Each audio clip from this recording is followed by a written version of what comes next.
Yesterday I unboxed this gorgeous new pocket palette setup, and I wanted to show you exactly what I have planned for this little kit and why I think it might just be a perfect solution for a very specific type of sketching.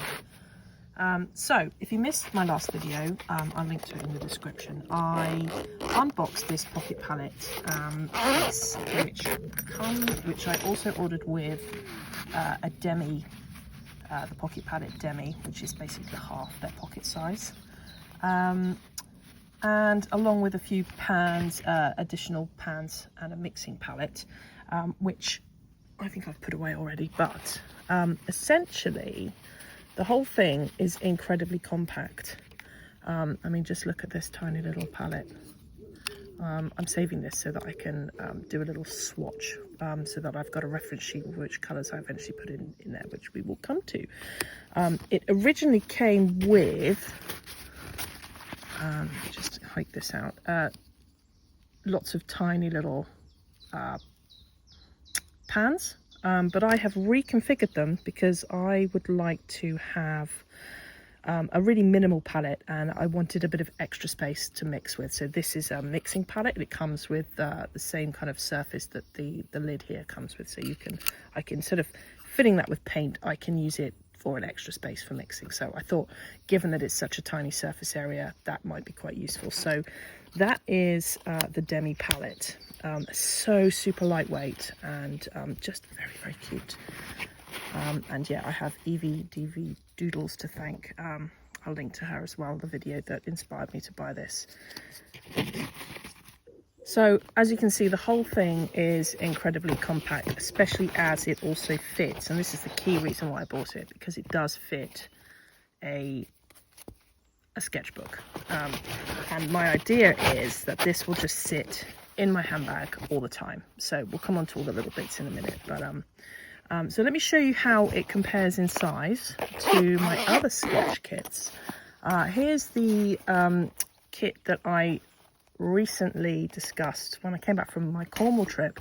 I had originally packed a very big Sendak Mini full of all sorts of art supplies I thought I would take out and about with me on location, but in the end this was a little bit too heavy and a little bit too bulky, so I downsized based on what I actually used. I'm not sure if everything is in here because I've been fiddling around trying to set up this one too, but effectively what I'm going to have in this kit is a fountain pen, my colour pencils, a cloth, my art graph will be here, I don't know where I've put that, and a pencil sharpener, so, and a water brush obviously for using the colour pencils. So this is a really great little super light kit too, and I'm interested to see how these two will compare. What I like that this has over and above this is that it has the pocket palette, which I suppose I could also fit that in there. There's no reason why that would not fit in there, but because this will hold a sketchbook, I just really feel like this is a piece of kit I can take with me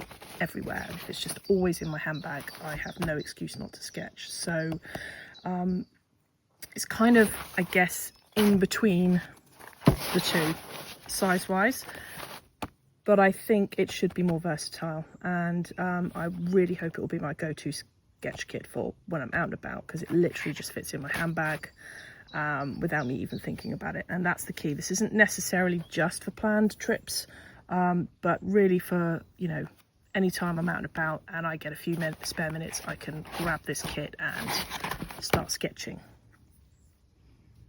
So let me give you some scenarios where I might well use this kit. I'm thinking school pickup. I'm on the school run a lot, and so I often just sit and scroll on my phone. I could be sketching instead.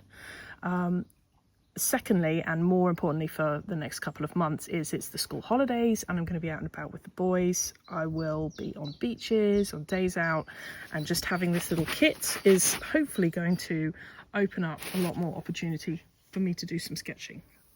So this is where we come to, this is where it gets interesting. What am I going to fill my pocket palette with? So it did originally come with, what was it, 2, 4, 6, 8, 10, 12 pans, these tiny little half pans. They're magnetic, so you just click them in and out. It's really cool design. But what am I going to fill with it? Well, obviously I've been super obsessing over that, and what conclusion I've come to is, in my research, I kind of try to think of the way to maximize really the usefulness of this tiny little palette. And I remembered Liz Steele's approach to watercolor mixing, and she uses just 6 colors and can mix almost anything from them. So my current palette is basically, just get this out of my set back. Sorry for the wobbling, I keep knocking the camera. My current palette is a beautiful, gorgeous little schminky palette, but it's quite heavy, it's quite chunky. I mean, goodness me, look at the difference. It remains to be seen how good this will be actually using it, but this set is doing me very well. You can see the colours I use, most of all ultramarine, Payne's grey, whatever yellow this is, and these two kind of earthy yellows and browns at the bottom there. So this is what I have been using, and it works well, but they are already in the half pans. I don't have all of those colours in tubes to pour out into here. So let me show you. This is on Liz Steele's website, and I will link to it. So she uses really like 3 cool primaries, I would say. Or 3 primary colours actually, because I think that ultramarine blue is considered more of a warm colour. So she's got her 3 classic primaries and then 3 more earthy primaries. And they are Hansa Yellow Medium, Quinacridone Rose, Ultramarine Blue, Monte Armata, Natural Sienna, Transparent Red Oxide, and Cerulean Blue Chromium. And she goes on to talk about her thoughts on this palette, but what I really love is, I don't know if you can see this very well, what I really love is the variety of colours that she can get with this mix. It does, for me, given that I'm more in a rural setting, it does seem to lack some greens, but I think I could play around a little bit more. She's just showing you the basic kind of how they all mix together. I'm sure there are more greens I could get out of this, and I'm also considering an extra colour here or 2 extra colours here, which would give me a bit more convenience potentially for greens. So we'll come on to that in the future. So that is my thinking, and I do have some of these colours, or equivalents. So I started to swatch these out myself. Let me just make a bit of space here. I did start to swatch out the colours that I do have.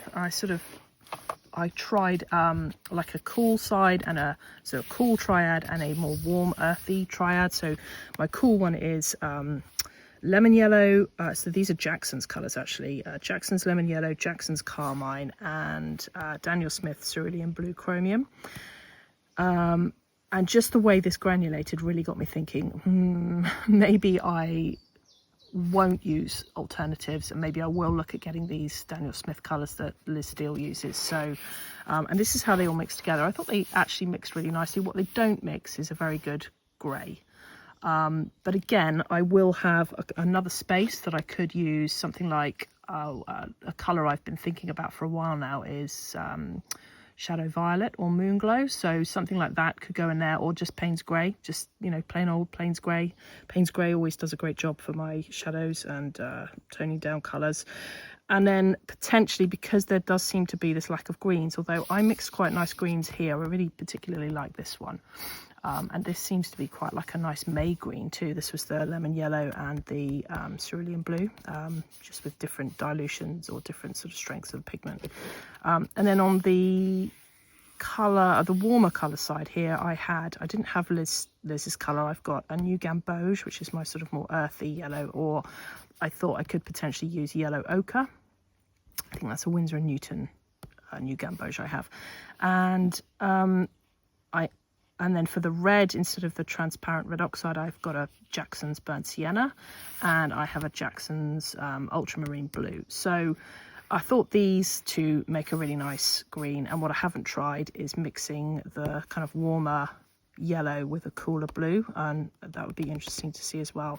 I have actually prepared, which I haven't got to yet, a mixing chart to sort of show how compare my colours with how Liz just exactly the same of how Liz has done hers. So that might be a future video. But for now, I kind of feel like these are nice colours, and I think they would work really nicely and give me lots and lots of options for this tiny little tin.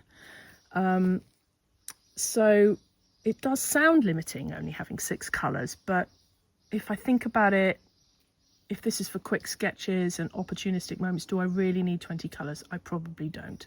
The trade-off is going to be portability versus more options, but the whole setup and weight, I kind of think makes up for it. It just takes no space. My Cornwall kit was minimal, but it still did require me to think about what I packed, what colours I might use, and it did have a nice kind of selection of colour pencils, and I did enjoy the minimal selection I had, but it was limiting. And I think given that those colours worked great down on the coast, if I'm more in the woods or in the fields around where I live, these colours probably won't cut it, and having a bit more versatility with a paint set I think will be worthwhile. And you know, effectively this can just live in my bag, and I'll always have it with me. I mean, I think I could even put some straps on here, and it would carry around on a walk with me, so that's also another option. So here's what I'm planning. I'm going to look at ordering some of the Daniel Smith paints, because like I say, I really love this granulation, and I do think it might be lacking in some of my Jackson's colours, and I'm very intrigued to see how it would work in my environment with Liz's colours. She obviously lives in Australia and I live in England, so there might be some tweaks I need to make, but she's done a huge amount of research. She's very knowledgeable, and so I kind of take her advice and think that would be good to follow. So I'm going to test it in real situations over the next few weeks. Is 6 colours really going to work? Can I create satisfying sketches with such limited colours? Is it actually practical or just cute? And that is a question from my little pocket palette here. So if you want to follow along with this experiment, make sure you're subscribed, hit the notification bell. And if you have experience with minimal colour palettes, I'd love to hear about it in the comments. And thanks for watching. Next week, I'll be ordering those colours and showing you exactly how I plan to set up this palette. Should be fun.